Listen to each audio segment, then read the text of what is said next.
ఇష్టమైన రాక్షసుడు పార్ట్ 4. వంశీ "మ్మ్, డిన్నర్ చేద్దాం పద.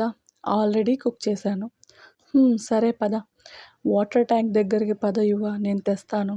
సరే అని యువంత్ వాటర్ ట్యాంక్ స్టెప్స్ ఎక్కి పైకి వెళ్ళాక ఆల్రెడీ అక్కడ చిన్న లైట్ విత్ బ్లాంకెట్ పరిచి ఉంటుంది.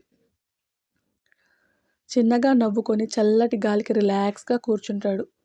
వంశీ పట్టీల సౌండ్కి తల తిప్పిన యువ ప్లేట్స్ పక్కన పెట్టిన ఆమెని తమాంతం తన పైకి లాక్కుంటాడు. అబ్బా ఏంటిది, ఆగు యువ, నేనాపితే నువ్వు స్టార్ట్ చేస్తావా? చిరు కోపంగా చూస్తుంది వంశీ. చిన్నగా నవ్వి లేచి కూర్చొని ఆమెని ఒళ్ళోకి లాక్కుంటాడు. తినిపించు. ఇష్టంగా అతనికి తినిపిస్తుంది వంశిత. నువ్వు కూడా తిను అని యువ వంశితకి తినిపించాక సిటీ వ్యూ చూస్తూ ఆకాశంలో చందమామతో ఉన్న చుక్కల్ని చూస్తుంటుంది. వంశీ వాన్నా కిస్ యూ. చిన్నగా నవ్వి అతని వైపు తిరిగిన ఆమె నుదుటి మీద పెదవులు నిలిపి, రేపు ఆఫీస్కి ఉందన్నావుగా బజ్జో అని తన ఎదు మీద వంశితని నిద్రపుచ్చుతాడు. అతను జో కొడుతుంటే మెల్లిగా కళ్ళు మూసుకున్న ఆమె కళ్ళు తెరిచేది తన రూమ్లోనే. చుట్టూ చూసిన ఆమెకి ఎర్లీ మార్నింగ్ యువ తన రూమ్లో పడుకోబెట్టాడని అర్థమై బెడ్ పై నుండి లేచి పక్కన పోర్షన్లో ఉండే అతని కోసం వెళ్తుంది. కానీ ఖాళీ రూమ్ వెక్కిరించగానే ఫోన్ చేయాలనుకుంటుంది. అర్జెంట్ వర్క్, సారీ బేబీ అని మెసేజ్ విత్ ఎమోజీ చూసి నవ్వుకుని ఫ్రెష్ అవ్వడానికి వెళ్తుంది. టిఫిన్ చేశాక యువ కోసం హాట్ ప్యాక్లో ఫుడ్ ప్యాక్ చేసి ఆఫీస్కి తన స్కూటీలో స్టార్ట్ అవుతుంది. ఆఫీస్కి వెళ్ళిన వంశిత వర్క్లో బిజీ అయితే పోలీస్ స్టేషన్లో క్రిమినల్స్ని టార్చర్ చేయడంలో యువ బిజీ అయిపోతాడు. వైభవ్ ఏంటి మహి? కృష్ణ జాబ్ చేయాలి అనుకుంటున్నాడు. ఏంటి? అవును, తనకు కొంచెం డైవర్షన్ కావాలి, ఒకసారి ఆలోచించు. సరే చూస్తాను. ఆల్రెడీ మన ఆఫీస్లో కృష్ణ వర్క్ చేశాడు కదా, మళ్ళీ జాయిన్ అవ్వడానికి ఆప్షన్ ఉందేమో ఒకసారి కనుక్కుంటా అని మహితతో మాటల్లో బిజీ అయిపోతాడు వైభవ్. తన గదిలో కూర్చుని కళ్ళు మూసుకున్న కృష్ణకి ఎవరో అమ్మాయితో తను శారీరకంగా దగ్గరవుతున్నట్టు, ఇష్టంగా ఆమెను తనలో కలిపేసుకుంటున్న దృశ్యాలు కళ్ళల్లో మిగులుతాయి. టక్కుని కళ్ళు తెరిచిన అతను, ఎవరు నువ్వు? నన్నెందుకు ఇలా డిస్టర్బ్ చేస్తున్నావు అని తల పట్టుకుంటాడు. నేను ఇలానే ఉండిపోతే కష్టం, ముందు బయటికి వెళ్ళాలి. ఇదివరకు నేను ఎలా ఉండేవాడినో వైభవ్ని అడిగి తెలుసుకోవాలి. నేను అనాథ అనేది నిజం, కానీ మధ్యలో ఈ అమ్మాయి ఎవరు? ఎవరో నా తల మీద కొట్టారని డాక్టర్స్ చెప్పారు. అసలెవరు వాళ్ళు? ఆ అమ్మాయి కోసం నా మీద అటాక్ చేశారా? నేను ఆ అమ్మాయిని ప్రేమించానా? ఒక్క మాట అతనిలో కన్ఫ్యూజన్తో పాటు తలనొప్పిని కూడా తెస్తాయి. నో, నేను వీక్ అవ్వను. ఎలా అయినా నా గురించి నేను తెలుసుకోవాలి అని స్ట్రాంగ్గా అనుకున్నాడు కృష్ణ. వైభవ్ ఏంటి కృష్ణ? జాబ్ గురించి మహి చెప్పిందా? నువ్వు వర్క్ చేసిన ఆఫీస్లో ఎంక్వైరీ చేస్తాను. ఓకే అయితే అక్కడే జాయిన్ అవ్వచ్చు. సరే అని సైలెంట్గా డిన్నర్ చేసి తన రూమ్కి వెళ్తాడు కృష్ణ. రాణా కౌగిల్లో ఒదిగిన వ్యక్తిని చూసి కళ్ళల్లో నీళ్లు తిరుగుతాయి యశితకి. Miss you Rana. Miss you too అని ఆమెను దూరం జరిపి, ఎలా జరిగింది ఫ్యాషన్ షో అని అడుగుతాడు. చాలా బాగా జరిగింది. ఇదిగో మన కంపెనీకి వచ్చిన ఫస్ట్ ప్రైజ్ నువ్వు రాలేదని చాలా ఫీల్ అయ్యాను బేబీ అని మళ్ళీ రాణాని గట్టిగా అదుముకుంటుంది. Reema, this is office, calm down. No baby, I missed you so much. తెలుసా నువ్వు నేను కాబోయే పెయిర్ అని అక్కడ అందరూ గాసిప్స్గా చెప్పుకుంటున్నారు. అది మనం ఎలాగో నిజం చేయబోతున్నాం అనుకో. అందుకే నీ దగ్గర నాకు లిమిట్స్ పెట్టకు అని రాణాని సోఫాలోకి తోసి అతని ఒళ్ళో కూర్చోబోతున్న ఆమెని ఆపి, don't do this Reema, behave your self అని సీరియస్గా అంటాడు Rana. What happened baby? Look at that side. Door వైపు చూసిన రీమాకి క్లయింట్స్ లోపలికి వస్తూ కనిపిస్తారు. ఓ సారీ బేబీ, మనం తర్వాత మాట్లాడుకుందాం, యూ క్యారీ ఆన్ అని చెప్పి రీమా వెళ్ళిపోబోతూ పర్సనల్ రూమ్ డోర్ దగ్గర నిల్చున్న యశస్సును చూసి షాక్ అవుతుంది.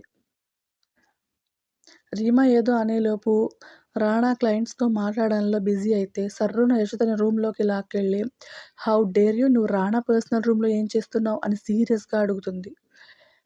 రీమాకి పొగరు, బలుపు, అహంకారం అనే క్వాలిటీస్ ఉన్నాయని తెలిసిన యశిత సైలెంట్గా చూస్తుంటే, నిన్నే మాట్లాడవేంటి, ఆన్సర్ మీ అని వాయిస్ పెంచుతుంది రీమా. రాణా సార్ కోసం లంచ్ తెచ్చాను. ఇది లంచ్ టైం కాదు అని ఉరుముచ్చిస్తుంది రీమా. ఆఫ్టర్నూన్ తెచ్చాను. ఆఫ్టర్నూన్ తెస్తే ఇప్పటివరకు ఇక్కడ ఏం చేస్తున్నావు? అది రాణా సార్ని అడగండి. ఏంటే ఇదివరకు ఆ రాధికను చూసి తెగ రెచ్చిపోయేదానివి. ఇప్పుడు అది మంచానికి అంకితమైపోయింది. ఇంకా రాణా మీద నీ కన్ను పోలేదా? లేకపోతే అతన్ని కీప్‌గా ఉండడానికి ట్రై చేస్తున్నావా అని హేళనగా అంటుంది. మెడలో తాళి బయటికి తీసి చూపిస్తే గుండాగి చస్తుందని సైలెంట్‌గా రీమా వాగే సోది విని మొహం తిప్పుకుంటుంది యషిత.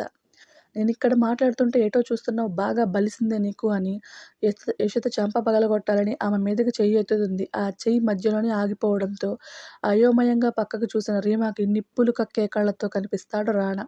అతన్ని చూడగానే రీమా ఒకింత భయపడితే ఆమె చేతిని విసిరికొట్టి ఏం చేస్తున్నావు అని సీరియస్‌గా అడుగుతాడు. తన కోపాన్ని తగ్గించుకొని ఇది నీ క్యాబిన్‌లో ఏం చేస్తుంది రాణా? పైగా అడుగుతుంటే పొగరుగా ఆన్సర్ చెప్పట్లేదు అని కోపంగా అడుగుతుంది. అది, ఇది కాదు. మిసెస్ యషితా రాణా అభయ్ సిన్హా. రెస్పెక్ట్ ఇస్తే మంచిది అని వత్తి పలుకుతూ అంటాడు. రాణా మాట వినగానే షాక్‌తో ఫ్రీజ్ అయిపోతుంది రీమా. ఏం ఏం మాట్లాడుతున్నావు రాణా అని అడుగుతుంది. She is my wife. No నేను నమ్మను. నువ్వు జోక్ చేస్తున్నావు కదా! యశోద మెడలో తాళి చైన్ బయటికి లాగి నా చేతులతో నేను కట్టింది. అండర్‌స్టాండ్? నెక్స్ట్ టైమ్ తనకి రెస్పెక్ట్ లేకుండా మాట్లాడినా I can't bear it. Now you can go అని సీరియస్‌గా చెప్తాడు. తాను చూసింది నమ్మలేక రాణా దెబ్బకి అక్కడి నుండి ఫాస్ట్‌గా బయటికి వెళ్ళిన రీమా డైరెక్ట్‌గా పబ్‌కి వెళ్లి వోడ్కాతో గొంతు తడుపుకుంటుంది. షిట్ అసలెలా రాణా దాన్ని పెళ్లి చేసుకున్నాడు? ఇంత జరుగుతుంటే ఎవ్వరూ నాకెందుకు ఏం చెప్పలేదు అని ఎవరికో కాల్ చేసి పచ్చి బూతులు తిట్టడం స్టార్ట్ చేస్తుంది. అవతలి వాళ్ళు చెప్పింది విన్నాక ఫోన్ కట్ చేసి అసహనంగా అక్కడి నుండి ఇంటికి స్టార్ట్ అవుతుంది. రీమా వెళ్ళిపోయాక యషిత చెంప ఫట్మని పగలగొడతాడు రానా. కన్నీళ్లతో చూస్తున్న ఆమె బుగ్గలు నొక్కిపట్టి, నా పెళ్ళాని అని చెప్పుకోవడానికి అంత కష్టంగా ఉందా అని సీరియస్‌గా అడుగుతాడు. అది కాదు రానా సార్, రీమా మేడం మీరు లవ్‌లో ఉన్నారు కదా! పెళ్లి గురించి చెప్తే ఎలా రియాక్ట్ అవుతారో అని చెప్పలేకపోయాను అని ఒక్కో మాట కష్టంగా చెప్తుంది. చూడు నువ్వు నా పెళ్ళానివని అందరికీ తెలియాలి. నిన్ను నేను యూజ్ చేశానని కూడా తెలియాలి. ఫ్యూచర్‌లో నేను వదిలేసాక నిన్ను వేరేవాడు ముట్టుకోవాలి అన్నా నువ్వు నా ఎంగిలే అని తెలియాలి. అర్థమైందా? రానా అతనిని ఎందుకు అంత ద్వేషిస్తున్నాడో అర్థం కాక బాధగా చూస్తుంది యషిత. ఆమెను వదిలి తన క్యాబిన్‌కి వెళ్ళాక పీసీ ఆఫ్ చేసి ఇంటికి స్టార్ట్ అవుతాడు. దారిలో కార్ డ్రైవ్ చేస్తూ యషిత వంక చూసిన అతనికి ఆమె కన్నీళ్లని ఆపుకోవడం చూసి, నువ్విలా ఏడిస్తేనే కదా నా గుండెల్లో మంటలు కాస్తైనా చల్లారేదని కసిగా అనుకుని, ఇంటి పోర్టికోలో కారాపి లోపలికి వెళ్ళిపోతాడు. కారు దిగిన యషిత రానా వెనకే లోపలికి వెళ్లి ఫేస్ వాష్ చేసుకొని అతని కోసం కాఫీ తీసుకొని వెళ్తుంది. రాధికతో మాట్లాడుతున్న రానా కప్ అందుకొని కాఫీ తాగాక కొంచెం మిగిల్చి యషితకి ఇచ్చి తాగమని చెప్తాడు. అక్క కోసం అలా చేస్తున్నాడని అర్థమై సైలెంట్‌గా కాఫీ తాగుతుంది. యషి, హా! రానా గారు ఈరోజు నేను కుక్ చేస్తాను. నువ్వు రెస్ట్ తీసుకో. అలాగే అని నవ్వి కిచెన్‌లోకి వెళ్లి రానాకి ఏం కావాలో అన్నీ రెడీగా పెట్టేసి గదిలోకి వెళ్తుంది. వీల్ చైర్‌లో రాధికని కూర్చోబెట్టి కిచెన్‌లోకి తీసుకెళ్లి మాటలు చెప్తూ కుకింగ్ చేయడం స్టార్ట్ చేస్తాడు. తమ్ముడు మరదల్ని ప్రేమగా చూసుకోవడం రాధిక కళ్ళల్లో నీళ్లు తెప్పిస్తుంది. ఆమె కన్నీళ్లు తుడిచి ఫుడ్ టేస్ట్ ఎలా ఉంది అని అడుగుతాడు. బావుంది అన్నట్టు కళ్ళతోనే చెప్తుంది రాధిక. ఈవినింగ్ నుండి నైట్ రాధిక పడుకునే వరకు ఆమెతోనే ఉండి అక్కని మిస్ అయిన ఫీలింగ్ పోగొట్టుకుంటాడు రానా. Boss, what James? మాల్ ready. Send it. But security problem sir. Means what? ఎవరో పోలీస్ చెకింగ్ చాలా గట్టిగా చేస్తున్నాడు. వాడికి ఎంత కావాలో గట్టిగా ఇవ్వండి. డబ్బుకి లొంగడు. అయితే గట్టి వార్నింగ్ ఇవ్వండి. లెక్క చేయడు. గట్టి కోటింగ్ ఇవ్వండి. ఆల్రెడీ మన వాళ్ళు తన్నులు తిని హాస్పిటల్‌లో జాయిన్ అయ్యారు. అంత మగాడా? పోలీస్ డిపార్ట్మెంట్‌లో ఇలాంటి వాళ్ళు నలుగురుంటే మనం ఈజీగా దొరికేస్తాం. వీక్‌నెస్ లేదా? అనాథ సార్. వాడి బండిలోనే మాల్ పెట్టేయండి. బాస్! చెప్పింది చెయ్.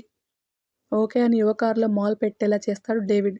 చెక్ పోస్టులన్నీ దాటిన ఆ కార్‌ని ట్రాకర్ ద్వారా ట్రాక్ చేసి డేవిడ్ మనుషులకి ఒక నిర్మానుష్యమైన ప్లేస్‌లో కనిపిస్తుంది యువ జీప్. మాల్ కోసం కారులో వెతికిన వాళ్ళకి అది కనిపించకపోగా వాళ్ళ వెనక కూల్‌గా సిగరెట్ తాగుతూ కనిపిస్తాడు యువ. అందరూ వెనక్కి తిరిగి చూడగానే సైడ్ స్మైల్‌తో let's start our game boys అని కూల్‌గా చెప్పి ఒక్కొక్కళ్ళని అప్పడం చేస్తాడు. అందరిని కట్టేసి పోలీస్ స్టేషన్‌లో వేశాక ఎఫ్ఐఆర్ రాసి జాగ్రత్త అని పోలీసులకి చెప్పి ఇంటికి స్టార్ట్ అవుతాడు. ఇంటికి వెళ్ళిన యువ ఏదో ఆలోచనలో ఉంటే అతనికి డిన్నర్ తినిపిస్తున్న వంశిత అతని ఫేస్ ముందు చెయ్యి వేవ్ చేస్తుంది. ఏంట్రా? ఏమైంది సార్ ఏదో డీప్ థింకింగ్‌లో ఉన్నారు? మనం పెళ్ళికి ముందు ఫస్ట్ నైట్ చేసుకుంటే ఎలా ఉంటుందా అని ఆలోచిస్తున్నాను అని ఓణీ లోపల నుండి నడుముని చుట్టేస్తాడు యువ. స్టోరీ నచ్చితే లైక్ చేసి, షేర్ చేసి, కామెంట్ చేయండి. ప్లీజ్ సబ్స్క్రైబ్ చేసుకోండి. మీ సపోర్ట్‌కి చాలా థ్యాంక్ యూ. అండ్ ఇంకొకటేందంటే స్టోరీ నచ్చిన వాళ్ళు చదువుతున్నారు, కామెంట్స్ పెడుతున్నారు. మీ సపోర్ట్‌కే నేను ఇంకో ఛానెల్ స్టార్ట్ చేశాను. వేస్ట్ అన్న మెసేజ్ పెట్టిన వాళ్ళకి చదవటం ఇష్టం లేకపోతే లీవ్ ఇట్. ఓకే. మీరు కామెంట్ చేశారని నేను స్టోరీ ఆపను. అండ్ వన్ మోర్ థింగ్, ఇంకొక విషయం ఏంటంటే, మీరు ఎంత వరస్ట్‌గా కామెంట్స్ పెట్టినా, ఈ స్టోరీని ఇష్టపడి ప్రతిరోజు అప్డేట్ ఇవ్వండి అని ఎంత రిక్వెస్ట్ చేసి నా సబ్స్క్రైబర్స్ కోసం ఖచ్చితంగా నేను స్టోరీ ఇస్తాను. వేస్ట్ అని స్టోరీ అని పెట్టగలిగారు గదా! నాలాగా ఒక స్టోరీ రాసి చూపిచ్చండి. ఒక 100 ఎపిసోడ్‌ల స్టోరీ రాస్తే ఎన్ని రోజులు పడుతుందో, ఒక 600 వర్డ్స్ రాసి చూయించండి. అంత టాలెంట్ మీలో ఉంటే. అంత వరస్ట్‌గా నేనేం రాయట్లేదే. అంతకన్నా ఘోరంగా రాసేవాళ్ళు చాలామందున్నారు. నేను మాక్సిమం నా వల్లయింది నేను రాస్తున్నాను. నా సబ్స్క్రైబర్స్ కోసమే రాస్తున్నాను నేను. నా స్టోరీస్ నచ్చి నేను రిక్వెస్ట్ చేస్తే వాళ్ళు అర్థం చేసుకొని వెయిట్ చేసే నా సబ్స్క్రైబర్స్ కోసమే. వేస్ట్ అనుకునే వాళ్ళు చదవటం కూడా మానేయొచ్చు. అది మీ ఇష్టం. నాకెలాంటి ప్రాబ్లమ్ లేదు. మీరు ఎలాంటి వరస్ట్ కామెంట్లు పెట్టినా నేను 1% కూడా పట్టించుకోను. ఓకే. ఇప్పుడు నచ్చకపోతే ఓకే. మీ ఒపీనియన్ చెప్పారు. అంత వేస్ట్ నా స్టోరీ అనైతే నేనైతే అనుకోను. ఎందుకంటే ప్రతిలిపిలో ఎన్నో కామెంట్స్ వస్తే నాకెంతో సపోర్ట్ వస్తే గాని నేను యూట్యూబ్ వరకు రాలేదు. అక్కడ ఉన్న వ్యూయర్స్, ఇక్కడున్న వ్యూయర్స్ ఆల్మోస్ట్ అందరూ నన్ను ఒకేలా రిసీవ్ చేసుకున్నారు. చాలా అండర్‌స్టాండింగ్‌గా రిసీవ్ చేసుకున్నారు. ఎవరో ఒక్క కామెంట్ పెట్టారని నేనిప్పుడు స్టోరీ పెట్టడం అస్సలు ఆపను. ఓకే. నా స్టోరీ వేస్ట్ అవ్వచ్చని మీ దృష్టిలో అవ్వచ్చు. నా దృష్టిలో బెస్ట్ స్టోరీ నాకు. ఓకే. అది రాయగల సత్తా మీలో ఉంటే రాసి చూపిచ్చండి. అంతేగాని అవతల వాళ్ళకి ఈజీగా ఒక కామెంట్ పడేస్తే ఏముండదక్కడ. యూజ్‌లెస్ అంతే. నా దృష్టిలో ఆ కామెంట్ కూడా యూజ్‌లెస్సే. నన్నిష్టపడే సబ్స్క్రైబర్స్ కోసం మాత్రం ఖచ్చితంగా స్టోరీ ఇస్తూనే ఉంటాను. Thank you.